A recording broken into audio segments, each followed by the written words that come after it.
அனைவருக்குமே வணக்கம். சற்று முன் கிடைத்திருக்கக்கூடிய ஒரு மிக மிக முக்கியமான செய்தி ஒன்று வெளியாகி உள்ளது. சற்று முன் தமிழகத்தில் 24 மணி நேரத்தில் திமுக ஆட்சி கலைப்பு, டெல்லி சென்ற ஆளுநர், இது மாதிரி பார்த்தீங்கன்னா செய்திகள் வெளியே இருக்கு. நேற்று பார்த்தீங்கன்னா திடீர்னு ஆளுநர் ஆர்.என். ரவி அவர்கள் பார்த்தீங்கன்னா திடீர்னு பார்த்தீங்கன்னா டெல்லி பயணம் மேற்கொண்ட சமயத்தில் திமுகவுடைய தலைமையகமே பெரும் அதிர்ச்சியில் தான் இருக்காங்க.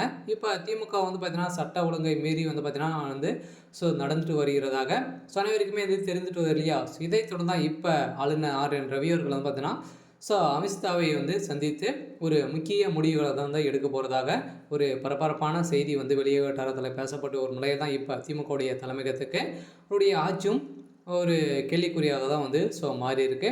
இதை பற்றி இந்த வீடியோவில் பார்க்கலாம். அதுக்கு முன்னாடி நம்ம சேனலுக்கு இப்போ தான் நீங்கள் முதல் முறையாக வந்திருக்கீங்க அப்படின்னா மறக்காமல் நம்மளுடைய சேனலை சப்ஸ்கிரைப் பண்ணி சப்போர்ட் பண்ணுங்கள். வாங்க வீடியோக்குள்ளே போகலாம். இப்போ பார்த்தீங்கன்னா 2 நாட்களுக்கு முன்னாடி சட்டப்பேரவை நடைபெற்றது இல்லையா? இதில் பார்த்தீங்கன்னா ஆளுநருக்கு எதிராக போராட்டங்கள் நேற்று திமுக சேர்ந்த நிர்வாகிகளும் திமுக சேர்ந்த அமைச்சர்கள் அனைவரையுமே பார்த்தீங்கன்னா ஒன்றித்திருந்து அவருக்கு எதிராக போராட்டங்கள் நடத்தியிருந்தாங்க. இந்த போராட்டத்தின் அடிப்படையில் ஆளுநரை தரக்குறைவாக பேசிய திமுக நிர்வாகிகளும் திமுகவுடைய தலைமையகத்துக்கும் பதிலடிக்கு கொடுக்கக்கூடிய அளவிற்கு தான் இப்போ திமுகவுடைய அரசு அண்ணாமலை பல்கலைக்கழகத்தில் நடந்த சம்பவத்தினால இப்போ அனைவரையுமே திமுக சார்ந்த நிர்வாகிகள் தான் அத்துமீறல் நடந்துட்டு வராங்க. இதெல்லாம் கண்டுக்காத திமுகவுடைய அரசு சட்ட ஒழுங்கை மீறி நடந்துட்டு இருக்கு. அவங்களுக்கு உறுதுணையாகவும் இது செயல்பட்டு வருது.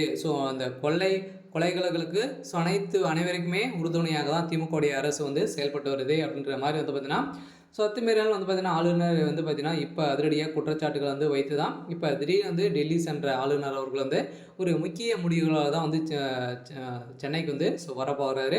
அதனால் இன்னும் ஒரு 24 மணி நேரம் திமுகவுடைய ஆட்சிக்கு ஒரு மிகப்பெரிய இடியாக தான் இருக்க போகிறாங்க. அதனால் பார்த்தீங்கன்னா ஏற்கனவே அண்ணாமலை பல்கலைக்கழகத்தில் நடந்த சம்பவத்தினாலே திமுக சார்ந்த அமைச்சர்களுக்கு இதில் வீடியோ வெளியிட்ட சம்பவத்தினாலே ஆதாரத்தோடு சிக்கிய திமுக சார்ந்த அமைச்சர்கள் ஞானசாகருடைய வீட்டில் ரைடுகள் நடந்தது. அதிலும் நிறைய போலியான டாக்குமெண்ட்டுகளாம் சிக்கியிருக்கக்கூடிய நிலையில் அரசுக்கு தவறுதலாக கணக்கு காட்டி சம்பாதித்த அனைத்து ஊழல் பணங்களும் இவர் பார்த்தீங்கன்னா இது வரைக்கும் அவருடைய சொத்து மதிப்பே 1000 கோடிக்கு மேலே பார்த்தீங்கன்னா அவருடைய சொத்து மதிப்பே இருக்குது. இதனால் திமுகவுடைய ஒரு முக்கிய நண்பராக தான் இருந்துட்டு வரும் நிலையில் தான் இதில் அவருடைய வீட்டில் சிக்கிய ஆதாரத்தோடு இப்போ திமுக சேர்ந்த துணை முதல்வரும் ஸ்டாலின் அவர்களுக்கும் தொடர்பு இருக்கலாம் அப்படின்ற மாதிரி தான் மகளிர் ஆணையம் அதிரடியாக களத்தில் இறங்க போகிறாங்க. அதனால் இன்னும் தமிழகத்தில் ஒரு 24 மணி நேரத்தில் திமுகவுடைய ஆட்சி கலைக்கிறதுக்கான வாய்ப்பு இருக்குது.